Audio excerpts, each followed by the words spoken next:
7 TV news కు స్వాగతం. Bulletin ముందుగా హెడ్లైన్స్.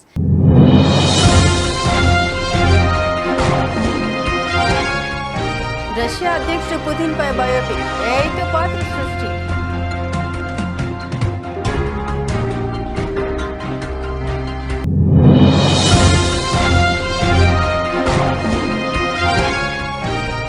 జైలుకు వెళ్లకుండా ఉండేందుకు కేరళ సీఎం బీజేపీతో రాజీ పడ్డారు. ఎన్నికల ప్రచారంలో సంచలన వ్యాఖ్యలు చేసిన ప్రియాంక గాంధీ.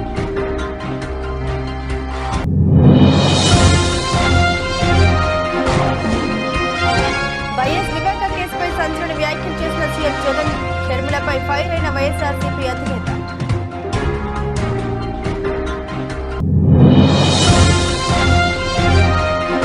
దగాపడిన రాష్ట్రాన్ని కాపాడుకునేందుకు ముందుకు రావాలి. శ్రీకాకుళం మహిళా సభలో కేంద్ర అధినేత చంద్రబాబు.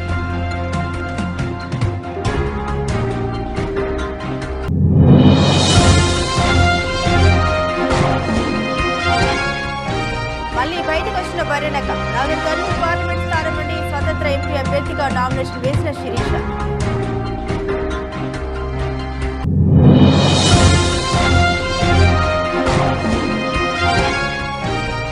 మోడీ 10 ఏళ్ల పాలనపై కాంగ్రెస్ ఆర్టీషీట్ విడుదల చేసిన సీఎం రేవంత్.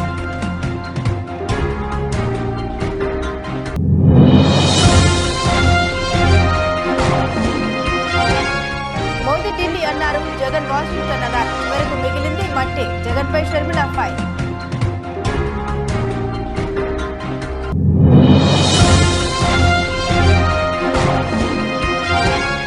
కృష్ణ గారిని పవన్ కళ్యాణ్ విమర్శించడం షాక్ కి గురి చేసింది. పవన్ కళ్యాణ్ వ్యాఖ్యల్ని తప్పుపట్టిన నరేష్.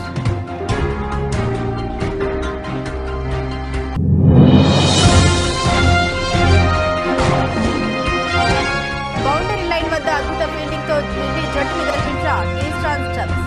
Video viral.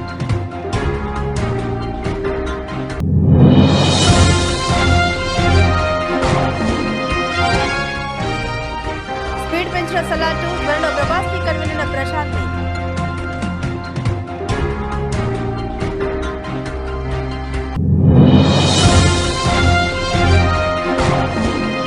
నష్టాల స్టాక్ మార్కెట్ సూచీలు. 22,350 దిగువకు చేరిన నిఫ్టీ.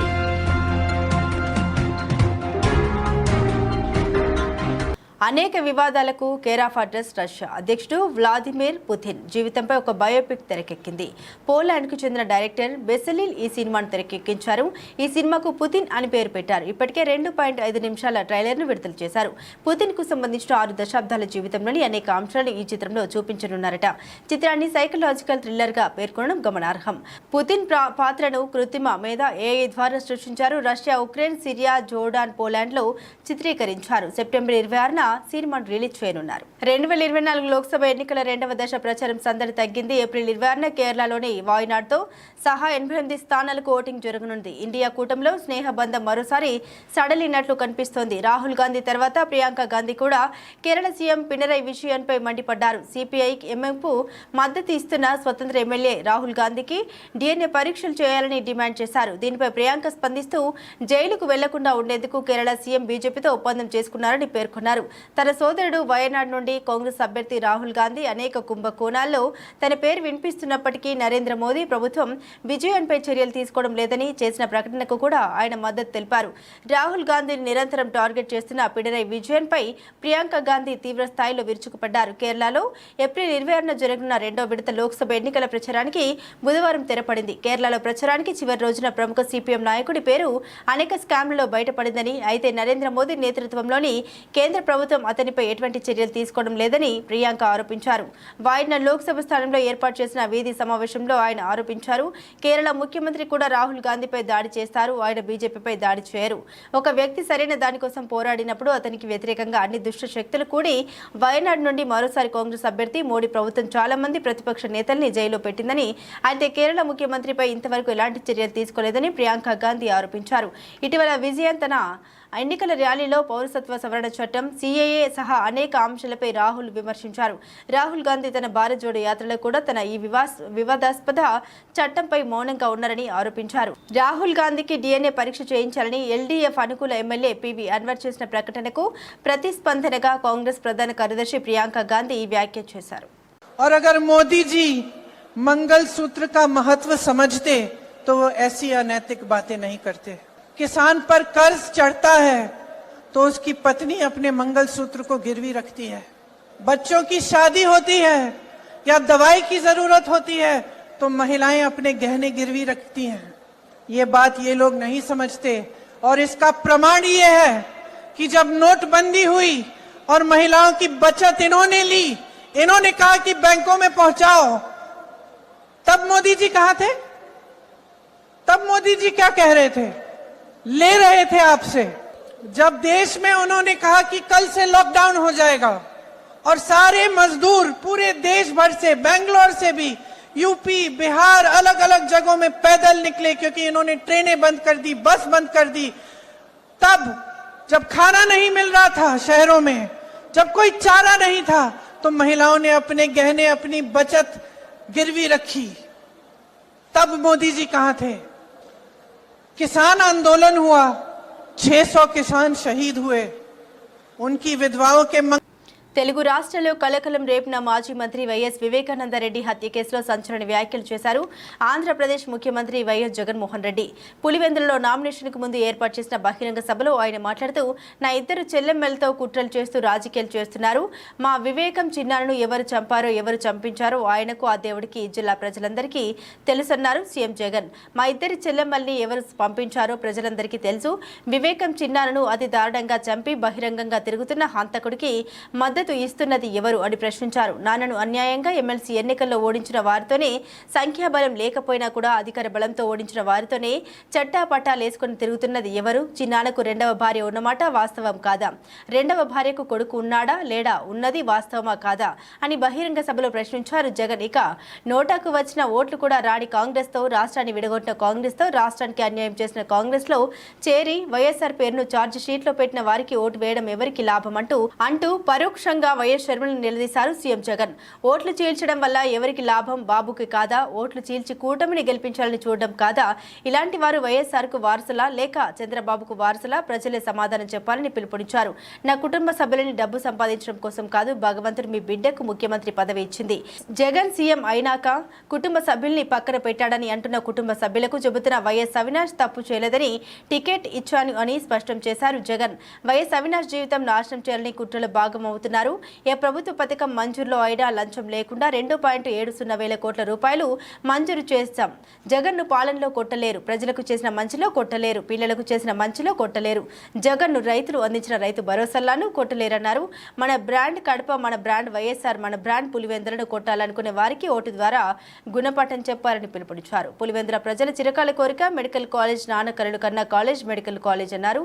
నాన్నగారి మరణం తర్వాత 10 ఏళ్ల పాటు పులివెందులను ఎవరైనా పట్టించుకున్నారా అని ప్రశ్నించారు. మీ బిడ్డ సీఎం అయిన తర్వాతనే పులివెందుల అభివృద్ధి చెందింది. వచ్చే 5 ఏళ్లలో మీ అండతో పులివెందులతో పాటు రాష్ట్ర అభివృద్ధికి కృషి చేస్తా. చరిత్రలో కని విని ఎన్నడూ ఎరగని మెజారిటీ ఇచ్చిన ఈ గడ్డ మరో దాన్ని తిరగరాయాలని పిలుపునిచ్చారు సీఎం వైఎస్ జగన్. మా వివేకం చిన్నానను ఎవరు చంపారో, ఎవరు చంపించారో ఆయనకు, ఆ దేవుడికి, ఈ జిల్లా ప్రజలందరికీ కూడా తెలుసు ఏం జరిగింది అన్నది. కానీ బురద జల్లేందుకు ఇద్దరు చెల్లెమ్మలను ఎవరు పంపించారో, వారు వెనకాల ఎవరు ఉన్నారో మాత్రం మీ అందరికీ కూడా రోజు కనిపిస్తూనే ఉంది. ఇంకా ఆశ్చర్యం ఏమిటో తెలుసా? వివేకం చిన్నారను అతి దారుణంగా చంపి, అవును నేనే చంపాను అని అతి హేయంగా బహిరంగంగా చెప్పుకుంటూ తిరుగుతున్న హంతకుడికి మద్దతు ఇస్తున్నది ఎవరు? మీరే రోజు చూస్తున్నారు కదా అని అడుగుతా ఉన్నాను.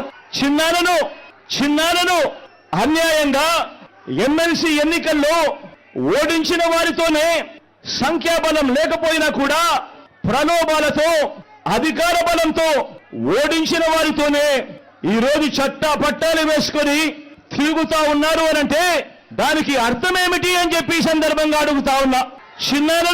చిన్నారకు రెండో భార్య ఉన్న మాట వాస్తవం అవునా కాదా? ఆ రెండో భార్యతో తనకు సంతానం ఉన్న మాట వాస్తవం అవునా కాదా? అవినాష్ అక్కడికి ఎవరు ఫోన్ చేస్తే వెళ్ళాడు వంటి అనేక ప్రశ్నలు అవినాష్ తన అనేక ఇంటర్వ్యూస్ లో, తన ప్రెస్ బర్రెలెక్క అలియాస్ కర్నె శిరీష ఈ పేరు గురించి ప్రత్యేక పరిచయం అక్కర్లేదు. తెలంగాణ అసెంబ్లీ ఎన్నికల్లో స్వాతంత్ర అభ్యర్థిగా బరిలో నిలిచిన ఆమె 2 తెలుగు రాష్ట్రాల ప్రజల్ని తన వైపుకు తిప్పుకుంది. తెలంగాణ అసెంబ్లీ ఎన్నికల్లో 2 తెలుగు రాష్ట్రాల్లోని నిరుద్యోగ యువత ఆమెకు పెద్ద ఎత్తున మద్దతు తెలిపారు. సిబిఐ మాజీ జేడీ లక్ష్మీనారాయణ, డైరెక్టర్ రామ్ గోపాల్ వర్మ లాంటి ప్రముఖులు తనకు సపోర్ట్ ఇచ్చారంటే బర్రెలెక్కకు ఉన్న ఆదరణ ఎలాంటిదో అర్థం చేసుకోవచ్చు. అలాంటి బర్రెలెక్కే మరోసారి అందరినీ షాక్ అయ్యేలా చేసింది. ఈసారి ఏకంగా లోక్సభ బరిలో కూడా పోటీకి దిగుతోంది. తన స్నేహితుడు సమీప బంధువు వెంకటేష్తో పెళ్లి పీటలెక్కిన బర్రెలెక్క ఇక ఫ్యామిలీ లైఫ్లో బిజీగా ఉండిపోతుందని అనుకున్నారు అందరూ. కానీ దీనికి భిన్నంగా ముందు చెప్పినట్టుగానే లోక్సభ ఎన్నికల బరిలో దిగింది.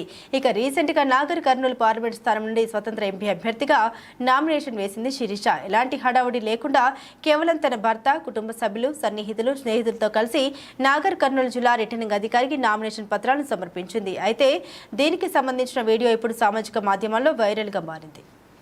ప్రధాని మోదీ 10 ఏళ్ల పాలనపై తెలంగాణ కాంగ్రెస్ ఛార్జ్ షీట్ దాఖలు చేసింది. ఇవాళ మధ్యాహ్నం 12:20 ఛార్జ్ షీట్ను సీఎం రేవంత్ రెడ్డి విడుదల చేశారు. 10 ఏళ్ల మోసం, 100 ఏళ్ల విధ్వంసం అంటూ ఛార్జ్ షీట్ విడుదల చేస్తున్నట్లు కాంగ్రెస్ వర్గాలు తెలిపారు. 10 ఏళ్ల కన్నీళ్లను యాదించుకుందాం, ప్రజాద్రోహుల పాలనను అంతం చేద్దామనే కాంగ్రెస్ ఛార్జ్ షీట్ను సీఎం విడుదల చేశారు. ఈ కార్యక్రమంలో సీఎం రేవంత్తో పాటు డిప్యూటీ సీఎం భట్టి విక్రమార్క, మంత్రి కోమటిరెడ్డి వెంకటరెడ్డి పాల్గొన్నారు. మోదీ పార్లమెంట్ సాక్షిగా పదే తెలంగాణ ఏర్పాటును ఎగతాళి చేశారు. విభజన హామీలైన Bayyaram steel plant, Kazipet railway coach factory అమలు చేయలేదన్నారు. 811 టీఎంసీ కృష్ణా జిల్లాలో తెలంగాణకు దక్కాల్సిన వాటాను దక్కకుండా చేశారని పేర్కొన్నారు. గవ్వ కూడా ఏ పేదవాడి ఖాతాలో వెయ్యకుండా ఈరోజు దేశాన్ని మోసం చేసిండ్రు. ఆనాడు 410 రూపాయలు ఉన్న సిలిండర్ ఈనాడు 1200 రూపాయలకు ధర పెంచి ఈరోజు ప్రజల్ని మధ్యతరగతి, దిగువ తరగతి పౌరులను దోసుకుంటున్నారు. ఆనాడు 55 రూపాయలు డీజిల్, 55 రూపాయలు పెట్రోల్ ఉన్నది, ఈరోజు 110 రూపాయలకు పెరిగింది. ఆ రోజు 50 రూపాయలు ఉన్న డీజిల్ ఈరోజు దాదాపుగా 100 రూపాయలకు పెరిగింది. ఆ రోజు 80 రూపాయలు ఉన్న మంచి నూనె ఈరోజు 180 రూపాయలు అయ్యింది. కందిపప్పు కూడా 180 రూపాయలు అయ్యింది. సామాన్యుడు బ్రతకలేని విధంగా నిత్యావసర వస్తువుల ధరలను విపరీతంగా పెంచిండ్రు. జీఎస్టీ పేరు మీద దోపిడీ. రాష్ట్రానికి రాజధాని లేదు, రాజధాని లేని రాష్ట్రం ఎక్కడా లేదు. మన రాష్ట్రానికే ఈ దుస్థితి, మనకు చేతిలో చిప్ప తప్ప ఏమీ లేదు అంటూ ఏపీసీసీ చీఫ్ వైఎస్ షర్మిలారెడ్డి వ్యాఖ్యలు చేశారు. ఎన్నికల ప్రచారంలో భాగంగా గురువారం విజయవాడలో నిర్వహించిన బహిరంగ సభలో షర్మిల మాట్లాడుతూ జగన్, చంద్రబాబు మోదీలపై తీవ్ర స్థాయిలో విరుచుకుపడ్డారు. షర్మిల చంద్రబాబు సిరంగపూర్ అన్నారని, 3D గ్రాఫిక్స్ చూపించి 30,000 ఎకరాలు తీసుకున్నారని తెలిపారు. 2015లో మోడీ వచ్చి భూమి పూజ చేసి యమునా నది నుండి మట్టి తెచ్చి ఇచ్చారని, ఇక మనకు చివరకు మిగిలింది మట్టి అంటూ కామెంట్స్ చేశారు. ఢిల్లీని తలదన్ని రాజధాని ఉండాలని మోడీ చెప్పారని, బాబు సింగపూర్ లాంటి రాజధాని అన్నారన్నారు.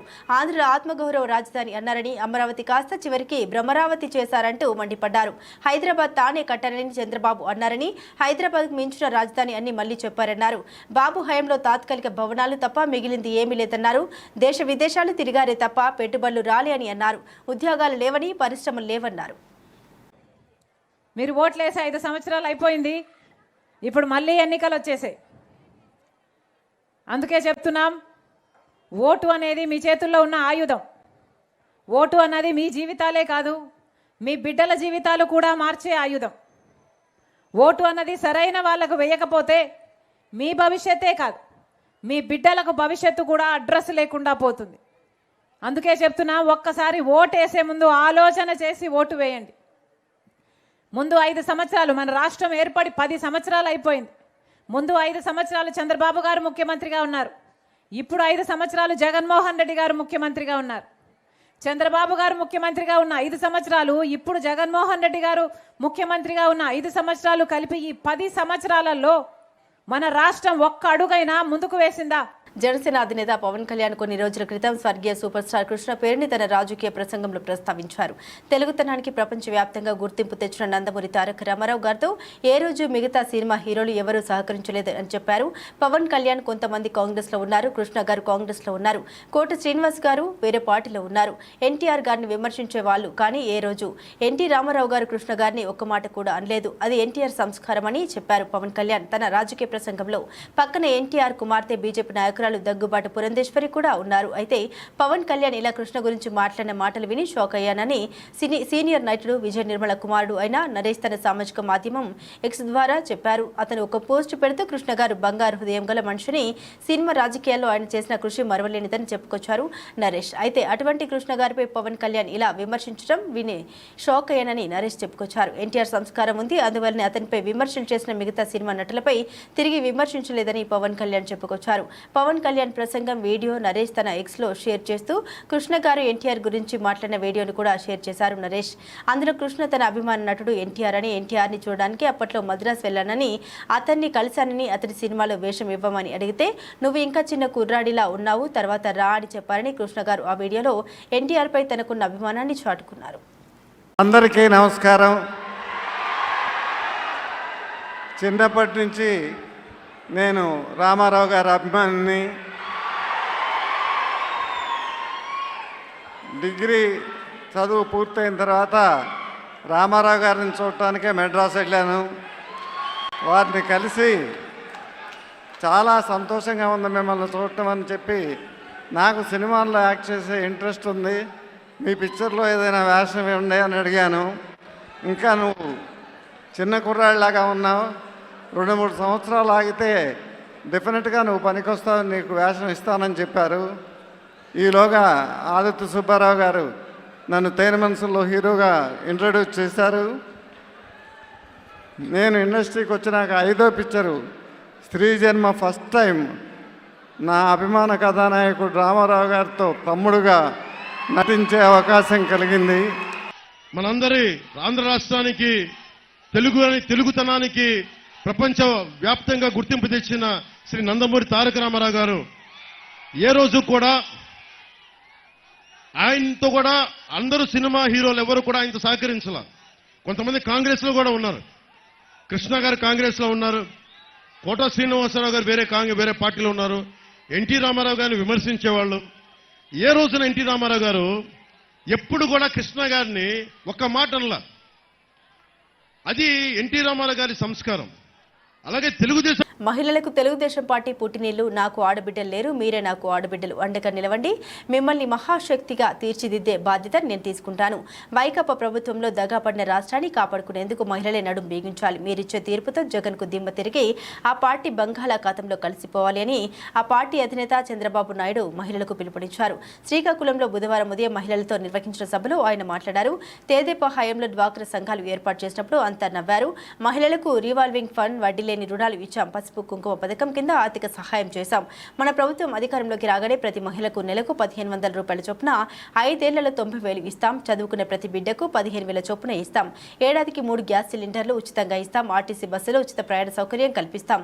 పెట్రోల్ నిత్యావసరాలు ఆకర్షణ అంటున్నాయి. పక్కనే ఉన్న ఒడిశాతో పోల్చుకుంటే పెట్రోల్ ఉత్పత్తి ధరలు 10% ఎక్కువగా ఉన్నాయి.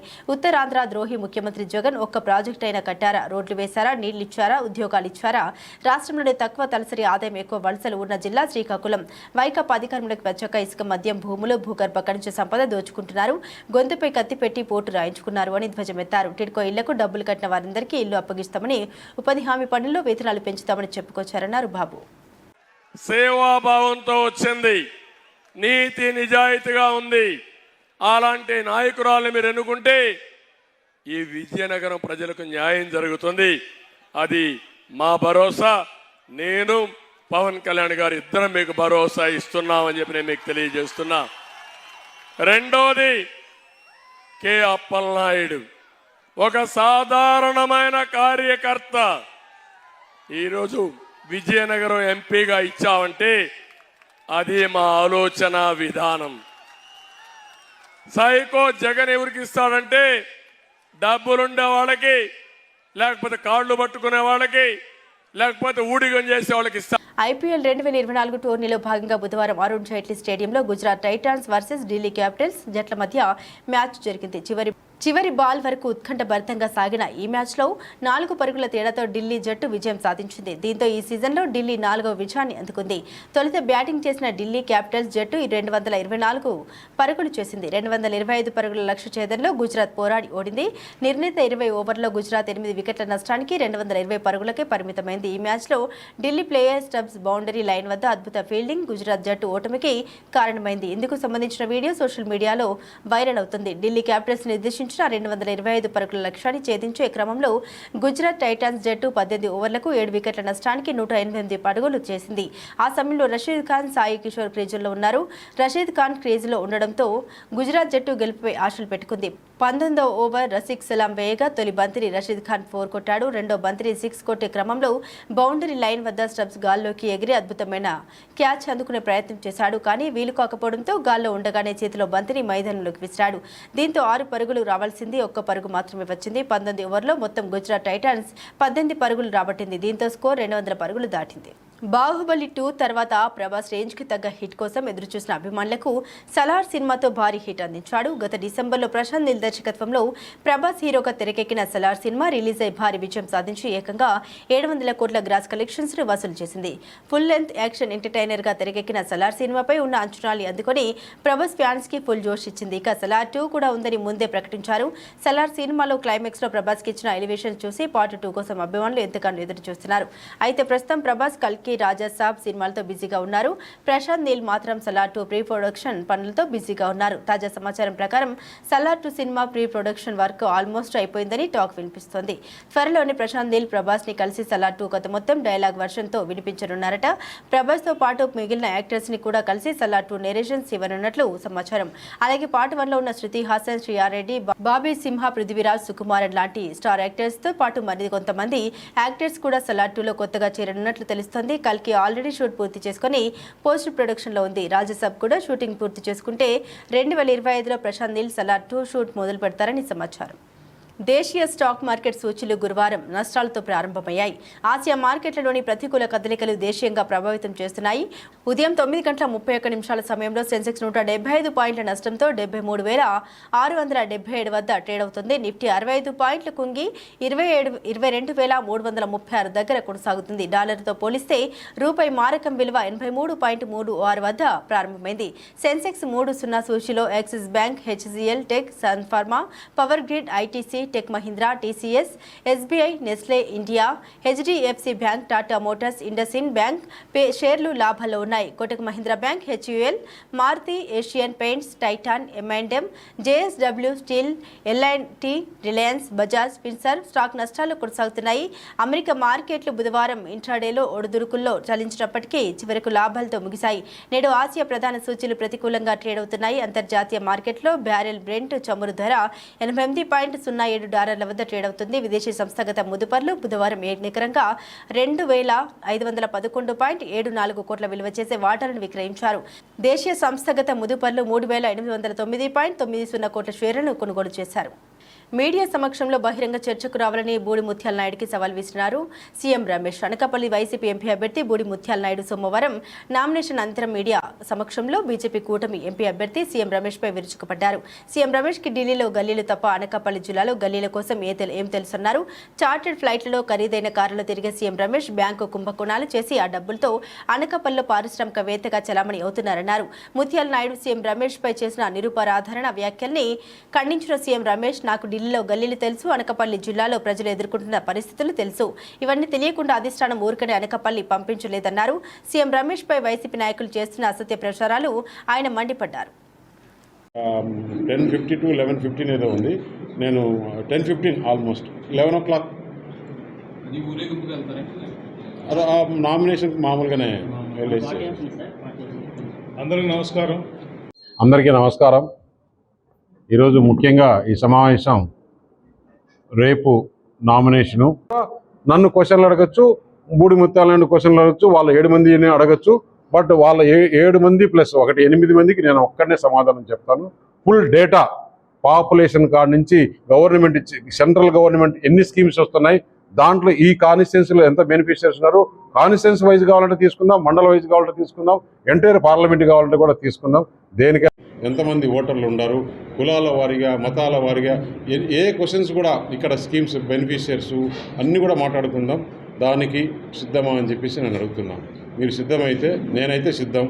మీడియా సమక్షంలోనే మనం ఎందుకు డిబేట్ పెట్టుకుంటే పబ్లిక్ కూడా పార్లమెంట్ ఎన్నికల సందర్భంగా మల్కాజ్గిరి బీఆర్ఎస్ పార్టీ అభ్యర్థి రాగిడి లక్ష్మారెడ్డి గారి నామినేషన్ కార్యక్రమంలో భాగంగా జరిగిన రోడ్ షో సభ కార్యక్రమాల్లో BRS party working president KT Rama Rao గారితో కలిసి పాల్గొనడం జరిగింది. ఈ కార్యక్రమంలో ఎమ్మెల్సీలు షంబీపూర్ రాజు, సురభివాణి, దేవి, దయానంద్ గుప్తా, ఎమ్మెల్యేలు కేపీ వివేకానంద, కృష్ణారావు, రాజశేఖర్ రెడ్డి, సుధీర్ రెడ్డి, లక్ష్మారెడ్డి, బీఆర్ఎస్ పార్టీ ఎంపీ అభ్యర్థి రాగిడి లక్ష్మారెడ్డి, మేడ్చల్ నియోజకవర్గం ఇన్ఛార్జ్ మహేందర్ రెడ్డి, రాష్ట్ర బీఆర్ఎస్ పార్టీ యువ నాయకులు డిఆర్ భద్రారెడ్డి, మేయర్లు, చైర్మన్లు, కార్పొరేటర్లు, కౌన్సిలర్లు, నాయకులు, కార్యకర్తలు తదితరులు పాల్గొన్నారు. ఒక ఆలోచనతో పనిచేద్దాం తప్ప లక్ష్మారెడ్డి ఫోన్ చేసిండా లేదా, లక్ష్మారెడ్డి మా ఇంటికి వచ్చిండా లేదా, లక్ష్మారెడ్డి మా గల్లీకి వచ్చిండా లేదా, మా నియోజకవర్గంలో కనబడ్డా లేదా అన్నది కాదు. ఇవాళ రాగిడి లక్ష్మారెడ్డి గారు 37 లక్షల ఓట్లుండే కాన్స్టిట్యున్సీలో ఇంటింటికి రాలేడు, ప్రతి మనిషిని కలవలేడు.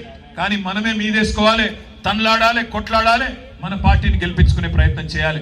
ముఖ్యంగా जितने भी हमारे माइनॉरिटी भाई बहन है, आप तमाम भाइयों से बहनों से मैं एक बार सोचने के लिए मजबूर करना चाहता हूं, आपको गौर करने के लिए मैं गुजारिश करता हूं.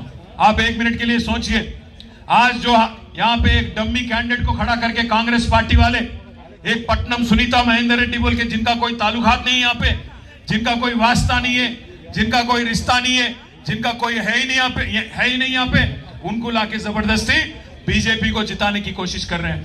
ना सिर्फ मलकाजगिरी में बल्कि सिकंदराबाद में, चेवेल्ला में, बहुत जगह आज छोटे भाई रेवंत रेड्डी बड़े भाई को आभारी हो गए, इसलिए उनकी आज जीत के लिए कोशिश कर रहे हैं. आप देखिएगा 1 मिनट, सोचिए 1 मिनट, रेवंत रेड्डी जो आदमी है किसके लिए काम कर रहा है? बड़े भाई राहुल गांधी के लिए काम कर रहा, मोदी के लिए काम कर रहा. राहुल गांधी बोलता ऊपर दिल्ली में चौकीदार चोर है. चौकीदार बोलते कौन है? सेक्यूरिटी. चौकीदार అంటే बोले चौकीदार चोर है అంటాడు రాహుల్ గాంధీ. మనోడు ఏమంటాడు ఇక్కడ ఉన్నాడు? బడే భాయ్ నరేంద్ర మోదీ हमारे बड़े भाई दोनों चोर है. అక్కడనేమో రాహుల్ గాంధీ అంటాడు గుజరాత్ మోడల్ బక్వాస్ అంటాడు. ఈయనేమంటాడు नहीं नहीं नहीं नहीं गुजरात मॉडल बहुत अच्छा मॉडल है, हम गुजरात. బులెటిన్ ముగించే ముందు హెడ్లైన్స్ మరోసారి.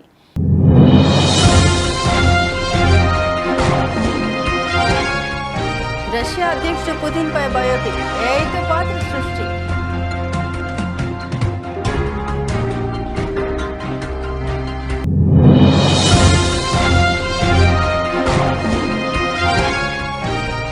జైలుకు వెళ్లకుండా ఉండేందుకు కేరళ సీఎం బీజేపీతో రాజీ పడ్డారు.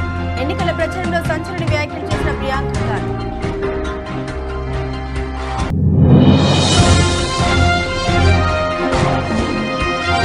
వైఎస్ వివేక కేసుపై సంచలన వ్యాఖ్యలు చేసిన సీఎం జగన్, షర్మిలపై ఫైర్ అయిన వైఎస్ఆర్సీపీ అధినేత.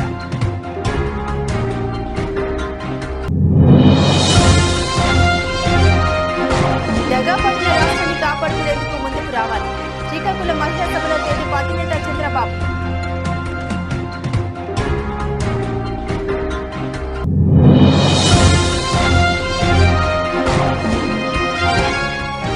మళ్లీ బయటకు వచ్చిన బర్రెనక నాగర్ కర్నూలు పార్లమెంట్ స్థానం నుండి స్వతంత్ర ఎంపీ అభ్యర్థిగా నామినేషన్ వేసిన శిరీష.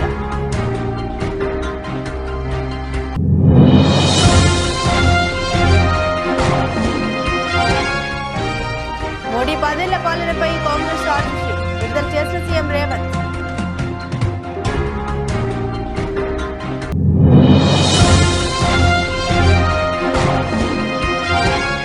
మోదీ ఢిల్లీ అన్నారు, జగన్ వాషింగ్టన్ అన్నారు. చివరకు మిగిలింది మట్టే. జగన్పై షర్మిల ఫైర్.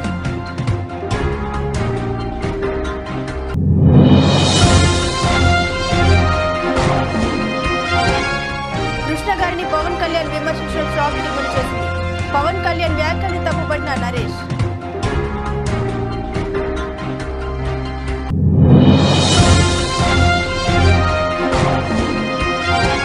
బౌండరీ లైన్ వద్ద అద్భుత ఫీల్డింగ్ తో ఢిల్లీ జట్టును గెలిపించిన ఈస్టాన్ స్టబ్స్.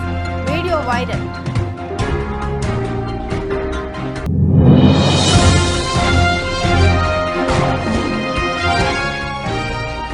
స్పీడ్ పెంచిన సలాటు, త్వరలో ప్రభాస్ ని కనుగొన్న ప్రశాంత్ ని.